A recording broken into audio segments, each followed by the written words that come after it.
타락한 모든 사람은 생각하는 것이 모두 죄로 인해서 오염되었습니다. 그래서 왜곡되었다고 볼 수가 있습니다. 그래서 자기가 지은 죄는 아주 작게 보이고 다른 사람들이 그 똑같은 죄를 지으면 굉장히 크게 보이는 게 사람의 시각이고 인식입니다. 그러니까 타락한 모든 사람들은 자기가 얼마나 악한 일을 행했는지도 모르고 얼마나 나쁜 죄인인지, 자기가 얼마나 주님 앞에서 큰 죄인인지 전혀 알지 못하는 것입니다. 성경은 아니지만 우리 속담에도요, 똥 묻은 개가 겨 묻은 개 나무란다, 이런 속담이 있죠. 예수께서도 자기 눈 속에 있는 들보는 보지 못하고 남의 눈 속에 있는 티를 빼려고 한다고 분명히 말씀하셨습니다. 모든 인간은 근본적으로 이렇게 타락하여서 남이 하면 불륜, 내가 하면 로맨스라는 왜곡된 시각, 죄로 인해 오염되고 왜곡된 시각으로 살아간다, 감히 말할 수 있고 성경이 그렇게 말해주고 있습니다. 다윗은 10장부터 이어지는 암몬과의 치열한 감정이 들어간 아주 치열한 전투 가운데서 11장에서 우리아의 자기의 충성스러운 장군이었던 우리아의 아내를 빼앗고요, 비밀지령을 통해서 우리아를 죽게 만듭니다. 암몬 사람들의 칼로 죽였다라고, 너가 죽였다라고 하나님 말씀하시잖아요. 그리고 그 과부가 된 아내를 자기 아내로 취해서 자기가 지은 간음죄를 은폐하려고 했습니다. 다윗도 이렇게 큰 죄악을 저질러 놓고요, 자기가 지은 죄가 얼마나 크고 무거운 것인지 잘 몰랐던 것 같습니다. 그래서 하나님은 다윗에게 선지자 나단을 보내셔서 다윗의 죄가 얼마나 크고 무서운 것인지를 가르쳐 주시는 장면이 본문의 12장 1절부터 5절의 말씀입니다. 자세히 살펴보면 나단이 다윗을 찾아와서 가난한 자의 새끼 양에 대해서 비유의 말씀을 이야기하기 시작하는데요, 다윗은 이 비유에 등장하는 부자의 악한 행실에 분노를 느끼고요, 그래서 다윗은 이 사람은 죽어야 하리라 하면서 자기의 분노를 막 표출하면서 나단 앞에서 화를 냅니다. 결국에는요, 다윗이 우리아를 죽이고 아내를 빼앗은 사건이 얼마나 악했고 얼마나 큰 죄악인가를 자기 입으로 스스로 이야기한 거나 다름이 없는 거죠. 또 이 이야기를 듣고 나서 다윗은 네 배나 갚아 주어야 하리라 라고 이야기하며 죽어야 한다 라고 이야기해서 그 부자가 갚아야 되는 그 죄값을 스스로 이야기해서 당신이 그 사람이라 했던 나단의 말대로 자기가 어떤 죄값으로도 메울 수 없는 죄, 사형에만 해당하는 죄, 사형으로만 그 죄값을 치를 수 있는 죄를 분명하게 자기 스스로 이실직고하고 고백하게 만들어요. 놀랍지 않습니까? 여호와께서는 다윗이 간음하지 말라는 계명을 어기고 밧세바를 겁간했고요, 그리고 살인하지 말라는 말씀을 어기고 우리아를 암몬 자손의 칼로 죽였다라고 분명히 말씀하셔서 그 죄악이 얼마나 엄중하고 그 징계가, 그 벌이 얼마나 무서울지를 분명하게 선포하셨습니다. 사실 하나님의 율법은 하나님의 형상인 사람을 죽인 사람은 반드시 사형에 처해야 되라고 분명하게 명시되어 있습니다. 요즘은 사형제도가 많이 없어졌지만 하나님의 말씀은 분명히 인간인 하나님의 형상이니 사람을 죽인 자는 도피성에 갈 만한 이유가 없으면 반드시 죽어야 한다라고 성경이 쓰여 있는 것이 하나님의 법이고 하나님의 형상이기 때문에 당연한 것인데, 우리는 인도적 차원에서 자꾸 그거를 없애려고 해서 참 안타까운 마음도 들고, 어떻게 보면 기독교 국가가 먼저 시작했기 때문에 참 아쉬운 마음이 들긴 합니다. 그러나 하나님은 다윗을 그 자리에서 나단을 통해서 사형 선고를 하지 않으시고 우리아를 죽게 한 이 죄의 형벌을 받지 않게 하십니다. 용서하였다라고 하시거든요. 하나님은 이처럼 다윗의 죄를 용서하셔서 사형은 면하게 하시지만 다윗이 저지른 죄가 얼마나 큰지를 알게 하시기 위해서 이런 말씀을 주십니다. 너의 가족의, 너의 가문의 칼이 떠나지 아니하리라. 그냥 떠나지 않는 것이 아니라 영원히 떠나지 않게 하리라 말씀하십니다. 하나님은 나단 선지자를 통해서 말씀하신 대로 다윗이 밧세바를 겁간에서 낳은, 간음에서 낳은, 겁간이라고 하시면 좀 어려울 것 같고요, 간음에서 낳은 그 아들을 죽이십니다. 우리가 방금 읽은 부분까지가 알잖아요. 그래서 죽이십니다. 13장에는 어떤 일이 벌어지냐면 배가 다른 여 형제를 다윗의 첫아들 암논이 겁간하는 내용이 나오고, 그것을 보복하겠다고 압살롬이 암논을 죽이는 장면이 등장합니다. 진짜 다윗의 집에 칼이 떠나지 않은 일이 계속해서 등장하는데 13장, 14장 사무엘서가 끝날 때까지 다윗의 집 안에 서로가 서로를 죽이고 다윗의 가문에, 다윗의 나라에 칼이 떠나지 않는, 그 영원히 칼이 떠나지 아니라 하신 그 말씀대로 계속 그것이 이어져 가는 것을 우리가 볼 수가 있습니다. 얼마나 그 다윗의 범죄가 무거웠는지를 기억하게 하는 것 같습니다. 우리가 말씀을 여기까지 묵상하다 보면 하나님의 자녀도 이 땅에서 죄를 짓잖아요. 우리도 죄를 짓지 않습니까? 야고보 장로가 분명히 얘기했습니다. 혀는 어떠한 짐승도 어떠한 커다란 배와, 우리식으로 말하면 비행기도 조그만 스틱으로, 조그만 조타 반 키로 움직이지만 혀는 길들일 수 없었다라고 얘기하듯이 우리는 죄를 안 짓고 살 수가 없습니다. 이 땅에 사는 동안요. 영화롭게 하실 때까지요. 그래서 만약에 이 말씀을 여기까지 묵상한 사람은 이렇게도 생각할 수 있을 겁니다. 하나님이 용서하셔서 천국에 갈 죄는 용서하셔서 천국에 가는 건 문제가 없지만, 내가 이 땅에서 죄를 지으면 하나님이 그 죄에 상응하는 벌을 주실 거다라고도 많이 생각하시는 것 같더라고요. 저도 이 본문을 보면서 그렇게 생각했습니다. 그러나 야고보는 하나님이 시험을 받으실 수도 없으며 친히 시험하시지도 않는다. 다만 사람이 시험을 당하는 것은 자기 욕심에 이끌려 시험당한다라고 분명히 선을 그어요. 하나님이 하시는 게 아니라고 하는 거죠. 하나님이 이 땅에서 죄값을 치르기 위해서 고난을 주시고 시험을 주시는 게 아니라는 것입니다. 우리는 자연 종교에서 이야기하는 권선징악적인 시각으로 하나님을 보지 말아야 합니다. 하나님을 오해하지 말아야 합니다. 만일 우리가 우리 죄값을 이 땅에서 치러야 한다면요, 우린 다 지옥에 가야 됩니다. 당장 죽어서 지옥에 가야 됩니다. 영원히 거기서 영원히 형벌을 살아야 합니다. 그게 우리의 죄입니다. 우리는 죄를 깨닫고 우리가 받아야 할 벌이 얼마나 무섭고 무거운지를 분명히 알아야 하는데요, 우리가 예수를 믿어서 죄에서 구원받은 것은 우리가 남들보다 덜 죄인이어서 우리가 지은 죄가 덜 심하기 때문에 죄의 용서를 받은 것이 아닙니다. 아담 아래 모든 사람은 자기의 죄값을 치르기 위해서 영원한 형벌을 받아야 한다. 성경이 분명히 선포하고 있습니다.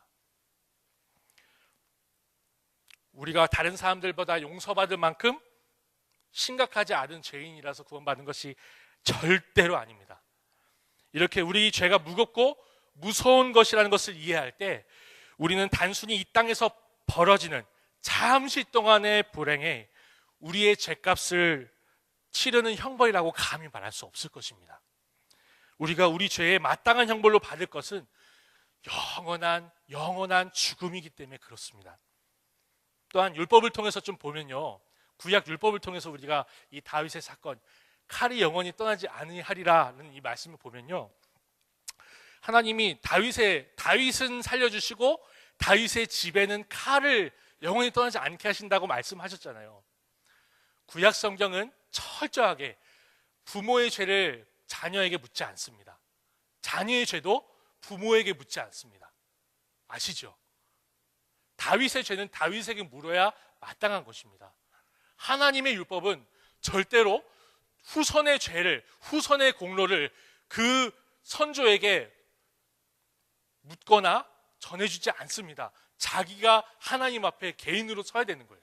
이게 구약 성경의 율법인데, 다윗의 모습을 보면서 다윗의 이 칼이 떠나지 아니라는 말씀을 보면서 마치 우리가 그 다윗이 범할 것, 우리 다시 다윗이 지은 죄가 너무 강력해서 많은 사람들이, 다윗의 자손들이 고난을 당할 수밖에 없다라고 이야기하는 것은 율법을 이렇게 뒤집어 버리는 거나 다름이 없습니다. 그렇다면 왜 하나님은 살인자에게 마땅히 내려야 된 사형의 벌, 이 하나님의 형상을 죽인 자에게 마땅히 내리셔야 되는 벌은 용서해 놓으시고요, 다윗의 집에 영원히 칼이 떠나지 않게 하리라 말씀하셨을까요? 그래서 우리는 사무엘서가 주요하게 보여주고 있는 다윗 언약의 흐름을 좀 살펴보아야 합니다. 12장 후반부에서 하나님은 다윗이 간음과 살인을 저지르면서 아내로 삼은 우리아의 아내 밧세바에게서 태어난 솔로몬을 사랑하신다라는 표현을 하세요. 죄인이다, 너가 죄인이다, 형벌이 있을 것이다 라고 분명하게 선포하기 위해서 보냈던 예언자를 또 보내셔서 그 솔로몬을 여디디아라고 칭하게 하십니다. 사랑을 받은 사람. 이 말은요, 단순하게 하나님이 솔로몬을 불쌍히 여기셨다는 것을 떠나서 다윗의 언약이 어디로 흘러가는지를 우리에게 보여줍니다. 우리가 마태복음을 알아서 읽어서 알겠지만 사무엘서는 하나님의 사랑을 받은 솔로몬을 통해서 다윗의 언약이 쭉 흘러간다는 사실을 보여주고 있어요. 하나님은 왜 이렇게 다윗의 죄악으로 인해서 다윗의 아내가 된 밧세바를 통해서 하나님의 언약을, 다윗에게 주신 그 언약을 승계할 수혜자로서 솔로몬이 태어나게 하셨을까요? 그것은 하나님이 다윗의 범죄와 죄악으로 인해서 그 영원한 계획을 실패한 것이 아니라 하나님이 하나님의 뜻과 영원한 계획을 주권적으로 이루어 가신다는 것을 보여주는 거예요. 마치 이삭 그리고 리브가 뱃속에 있던 야곱과 에서가 태어나기 전에 어떤 행동을 하지 않았음에도 불구하고 하나님께서 야곱은 사랑하시고 에서는 그렇지 않았던 것과 같아요.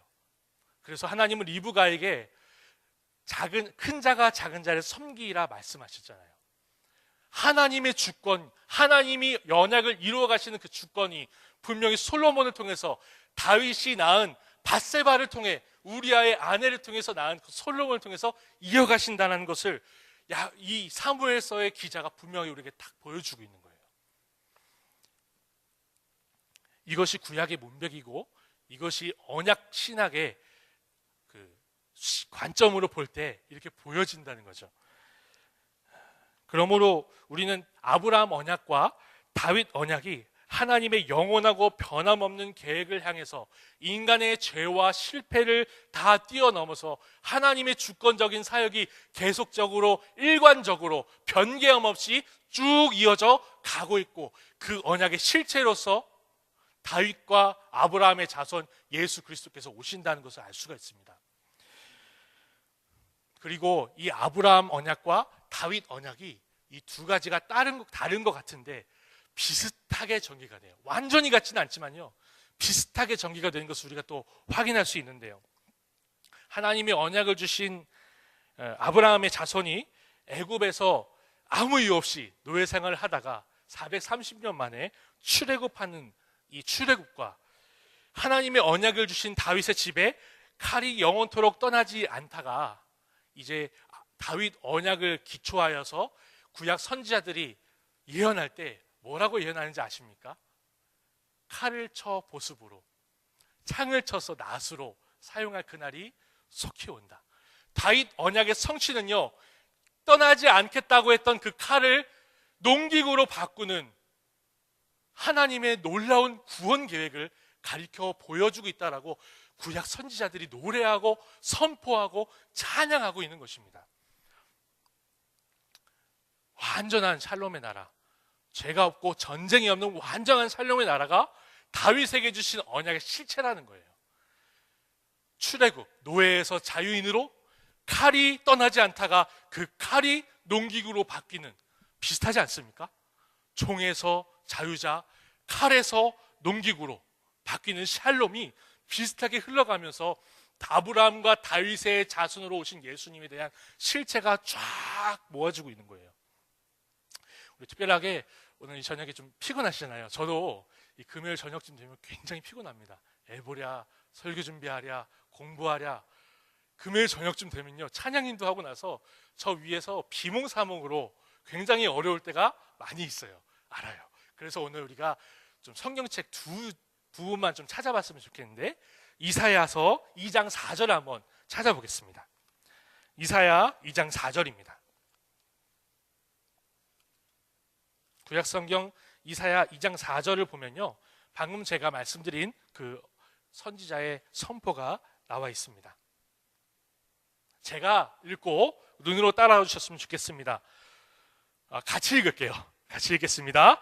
그가 열방 사이에서 판단하시며 많은 백성을 판결하시니니 무리가 그들의 칼을 쳐서 보습을 만들고 그들의 창을 쳐서 낫을 만들 것이며 이 나라와 저 나라가 다시는 칼을 들고 서로 치지 아니하며 다시는 전쟁을 연습하지 아니하리라. 아멘.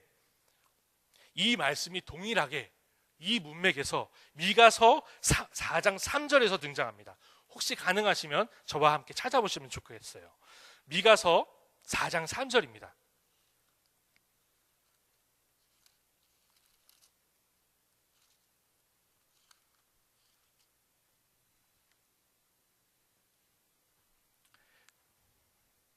같이 읽겠습니다. 4장 3절입니다. 그가 많은 민족들 사이에 이를 심판하시며 먼 곳 강한 이방 사람을 판결하시니 무리가 그 칼을 쳐서 보습을 만들고 창을 쳐서 낫을 만들 것이며 이 나라와 저 나라가 다시는 칼을 들고 서로 치지 아니하며 다시는 전쟁을 연습하지 아니하고. 다윗 언약이 출애굽 사건처럼 완전히 성취되는 그 나라는 칼이 떠나지 않는 그 고통 가운데 칼이 보습으로 창이 낫으로 변하는 그 나라고, 그 영원한 완전한 샬롬의 나라라는 것을 우리에게 딱 보여준 것입니다. 우리 예수께서도 다윗의 자손으로 오셔서 샬롬의 왕으로 나귀 새끼를 타고 예루살렘에 들어가지 않으셨습니까? 예, 흰 말을 탄 왕은요, 전쟁의 영웅으로 많이 고대 사회에서 그려왔습니다. 여러분, 나귀가 얼마나 작은지 아십니까? 성인이 타도 다 큰 나귀를 타면, 잘하면, 정말 키가 원래 키에 비해서 다리가 길면, 다리가 잘하면 땅에 닿을 수도 있다고 합니다. 작습니다. 나귀 정말 작습니다. 그래서 나귀랑 말은 좀 크잖아요. 나귀랑 당나귀랑 섞어서 교배해서 노새를 만드는 거예요. 타기도 괜찮고, 그리고 튼튼하고. 나귀는 굉장히 작습니다. 그런데 나귀 새끼니까. 근데 예수께서 마태복음에 묘사된 대로라면 젖 먹는 나귀 새끼, 엄마가 필요한 나귀 새끼니까 이 나귀가 얼마나 작았겠습니까? 예수께서 가랑이 사이에 끼고 걸어가신 거나 다름이 없는 그 나귀를 타고 들어가신 왕이, 샬롬의 왕이, 살렘의 영원한 통치자가 예수 그리스도라는 사실을 분명히 신약과 구약이 딱 드러내면서 예수께서 칼을 쳐 보습을 만드는 그 영원한 나라를 통치하실 것을 우리에게 보여준 것입니다. 이것이 구약의 그림이요, 이것이 신약의 교회와 마지막 날 심판 후에 있을 새 예루살렘에 대한 구약의 분명한 지도라고 볼 수가 있는 것입니다. 그러므로 하나님이 다윗의 죄는 용서하셨지만, 이 본문을 보면서요, 다윗의 집에 칼이 영원히 떠나지 않게 하려 하신 이유는, 오해하지 마십시오. 죄를 지으면 성도라도 죄는 용서받지만 이 땅에서 어떤 보응을 받는다, 이런 걸 가리키기 원한 것이 아니라, 오히려 이 본문을 통해서 신구약의 큰 그림인 다윗 언약의 성취를 보여주고자 이 본문이 기록됐다는 것을 우리가 알아야 합니다. 이 본문을 읽고 다윗에게 주신 언약을 기억하는 자들로 하여금 사무엘서 기자는 그 언약대로 오셔서 칼을 보습으로 바꾸시는 샬롬, 곧 우리의 모든